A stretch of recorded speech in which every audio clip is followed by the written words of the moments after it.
এই যে গাইস, দেখো এটা হচ্ছে আমার মায়ের রুম। যখনই বাবার বাড়িতে আসি দুই বোন এই রুমটাতেই থাকি, মায়ের রুমে। তো এখন মায়ের রুম পড়ে আছে, সব কিছু পড়ে আছে, ওর জিনিসপত্র সব পড়ে আছে, কিন্তু আমার মা নেই। কোথায় চলে গেল ভগবান, কোথায় নিয়ে চলে গেল? কত খারাপ খারাপ মানুষ সব আছে, কত বুড়ো বুড়ো বুড়ো মানুষ সব আছে, তাদেরকে রেখে আমার মাটাকে, ভালো মাটাকে নিয়ে চলে গেল পৃথিবী থেকে। কেন গো?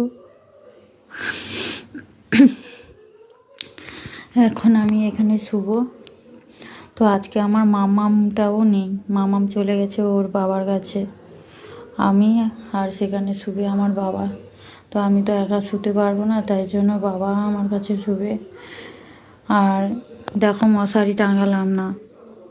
যখনই আমি বাবার বাড়িতে আসি তো আমি মশারি টাঙিয়ে টাঙিয়ে শুই না। আমার বদ অভ্যাস একটা মশারি টাঙানোর একটা ঝামেলা, তাই জন্য যখনই আসি আমার মা মশারি টাঙিয়ে দিত, আমি শুয়ে পড়তাম, শুধু শুয়ে পড়তাম। যা দেখে যখন রুমে আসবে মেয়েটা মশারি টাঙায়নি। আর এখন আজকেও দেখো আমিও মশারি টাঙাইনি, আমি এই যে শুয়ে পড়বো এখন। তো বাবা এসে টাঙাবে। আমার মশারি টাঙাতে না একদম ভালো লাগে না। আর আমার শ্বশুর বাড়িতেও তাই, আমি একদম টাঙাই না।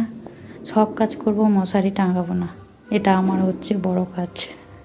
তাই জন্য সেখানেও বড় করে দেয় মশারি, কখনো টাঙিয়ে দেয় না, বক বক করে। তখন আমি নিজে করি। আর যখন ভালো মুডে থাকি তখন বলে টাঙাও না, আমি শুয়ে পড়েছি, এরকম করি।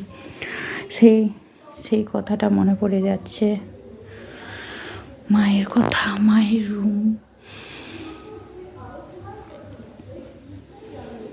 মায়ের আলনা, মায়ের শাড়ি, মায়ের এই যে ড্রেসিং টেবিল বলো, যাই বলো, আলমারি, আয়না সব আছে,